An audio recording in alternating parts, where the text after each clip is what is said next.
आज हम आप लोगों को बताने वाले हैं ये जो हमारा है कि अंडर रूट 5 एक अपरिमेय संख्या है, सिद्ध करें। यानी कि अंडर रूट 5 या फिर अंडर रूट 3 या फिर अंडर रूट 2 आता है या फिर अंडर रूट 7 आता है। इस सबको सिद्ध करने के लिए आता है कि एक अपरिमेय संख्या एग्जाम में हर साल पूछा जाता है।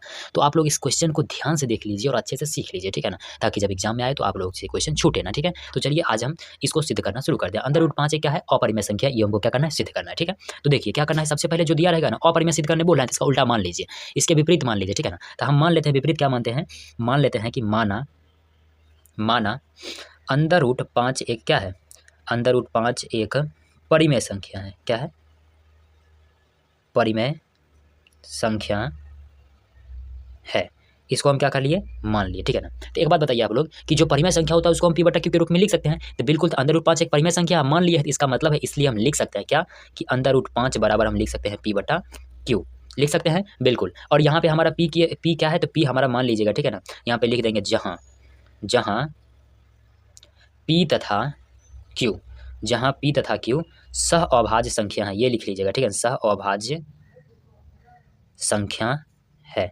इसका जरूरत पड़ेगा, ठीक है ना, इसका जरूरत पड़ेगा। सह अभाज्य संख्या होता क्या है सबसे पहले बता देते हैं, ठीक है ना। और यहाँ पे लिख लीजिएगा Q does not equal to 0, ठीक है ना, ये बात लिख लीजिएगा, Q does not equal to 0 लिख लेना, ठीक है ना। उसके बाद देखिए, उसके बाद हमारा क्या है, उसके एक बात यहाँ पे जान लीजिए, सहअभाज्य संख्या होता क्या है। सहअभाज्य संख्या किसको कहते हैं, कि वैसी संख्या जिसका क्या होता है, जिसका HCF 1 होता है। यानी कि ऐसे बोल सकते हैं कि दो संख्या में सिर्फ और सिर्फ उसका गुणनखंड, कॉमन गुणनखंड सिर्फ 1 होगा, तो उसको हम क्या बोलेंगे, सहअभाज्य संख्या होगा। या फिर ऐसे बोल सकते हैं, जिन दो संख्याओं का HCF 1 आता है उसको हम क्या बोलते हैं, सहअभाज्य संख्या बोलते हैं। तो चलिए यहाँ तक हो गया। अब देखिए, अब क्या कीजिए आप लोग, दोनों तरफ इसका वर्ग कीजिए। यानी कि हम लिख देते हैं दोनों तरफ वर्ग करने, दोनों तरफ वर्ग करने पर, दोनों तरफ जब वर्ग करेंगे तो क्या होगा, अंडर रूट 5 का स्क्वायर करेंगे तो ये हो जाएगा, और इसका इधर करेंगे तो पी बटा क्यू, और इसका क्या हो जाएगा, स्क्वायर हो जाएगा, ठीक है। अंडर रूट 5 का जब स्क्वायर करेंगे तो ये हो जाएगा 5, और इसका जब स्क्वायर करेंगे तो ये हो जाएगा पी स्क्वायर बटे क्यू स्क्वायर, ठीक है, पी स्क्वायर बटे क्यू स्क्वायर। अब देखिए इसको क्या करेंगे हम, थोड़ा सा बस कीजिए, क्यू स्क्वायर को हम इधर भेज सकते हैं, इधर भाग में इधर क्या होगा, गुना में हो जाएगा। तो ये वाला हमारा हो जाएगा 5 क्यू स्क्वायर बराबर पी स्क्वायर, 5 क्यू स्क्वायर बराबर क्या हो जाएगा, पी स्क्वायर हो जाएगा। अब देखिए इस 5 को हम क्या करते हैं, इस 5 को इधर भेजते हैं। तो 5 को जब इधर भेजेंगे तो क्या होगा, 5 अभी गुना में इधर जाएगा, क्या होगा, भाग में हो जाएगा। तो क्यू स्क्वायर बराबर हम लिख सकते हैं पी स्क्वायर, और बटे में क्या लिख सकते हैं, 5। तो ये हमारा आ गया। तो यहाँ से पता चलता है कि पी स्क्वायर जो है, पी स्क्वायर का गुणनखंड क्या है, इसको समीकरण सबसे पहले 5 फर्स्ट मान लीजिए, ठीक है ना। पी स्क्वायर को कौन विभाजित कर रहा है, 5, यानी पी स्क्वायर को 5 विभाजित कर रहा है, ये हमको पता चल गया। इसका मतलब हम लिख सकते हैं कि पी स्क्वायर का गुणनखंड क्या है, 5 है, ठीक है ना। तो चूंकि पी स्क्वायर का एक गुणनखंड, पी स्क्वायर का एक गुणनखंड क्या है, 5 है। इसलिए अगर पी स्क्वायर का एक गुणनखंड 5 है तो इसलिए हम क्या बोल सकते हैं, इसलिए पी का भी एक गुणनखंड क्या है, 5 है। इसलिए पी का भी एक गुणनखंड 5 होगा, ठीक है, 5 होगा। उसके बाद देखिए 5 होगा, उसके बाद ये हमारा हो गया। अब देखिए यहाँ से काम खत्म हो गया। अब दूसरा बात मानते हैं, ठीक है ना, दूसरा बात और मानिए, ठीक है।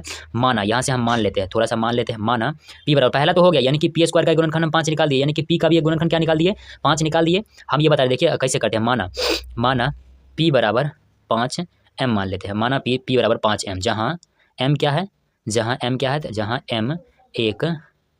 एम एक पूर्णांक है, जहाँ एम एक क्या है, पूर्णांक है।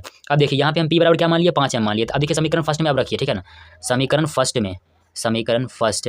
में पी का मान रखने पर,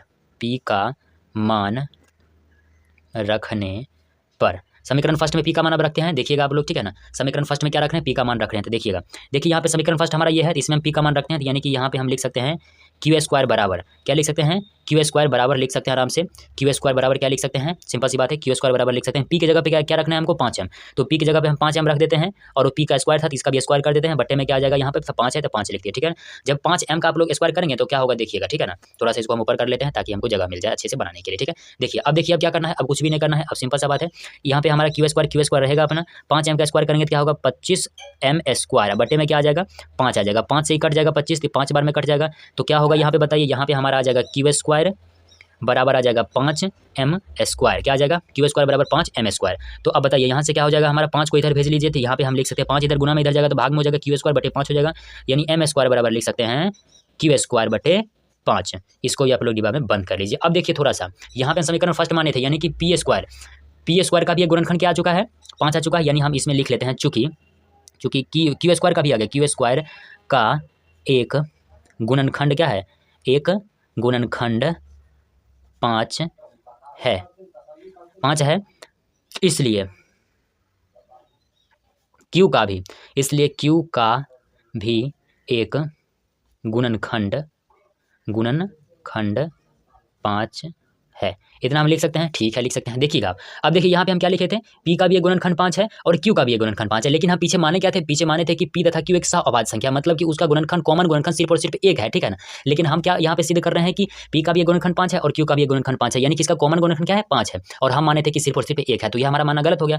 हम लिख सकते हैं चूंकि P तथा Q सहअभाज्य संख्या नहीं है, सहअभाज्य संख्या नहीं है। क्यों नहीं है, क्योंकि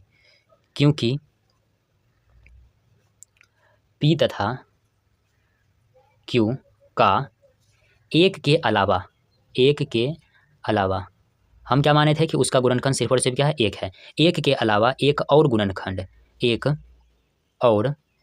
और उभयनिष्ठ गुणनखंड, उभयनिष्ठ मतलब होता है कॉमन, उभयनिष्ठ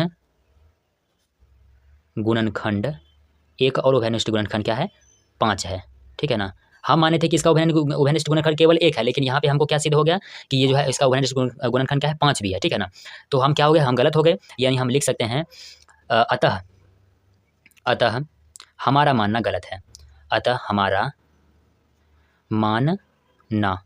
हमारा मानना गलत है कि अंडर रूट 5 एक क्या है, परिमेय संख्या है।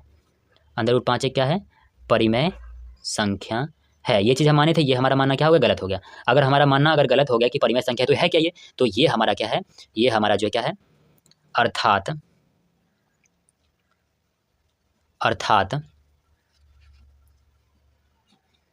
एक मिनट रुक जाइए आप लोग। अर्थात अंडर रूट 5 एक क्या है, अर्थात अंडर रूट 5 एक अपरिमेय संख्या है।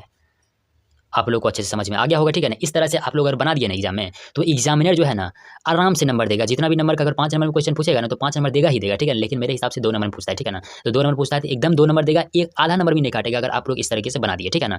तो आप लोग इस तरीके से बना दीजिएगा, एग्जाम में अगर क्वेश्चन आएगा तो ठीक है। अगर अच्छा लगे वीडियो तो आप लोग लाइक कीजिए, सब्सक्राइब कीजिए और ज़्यादा से ज़्यादा अपने दोस्तों के बीच शेयर भी कीजिए, ठीक है। आज के लिए इतना ही, थैंक यू।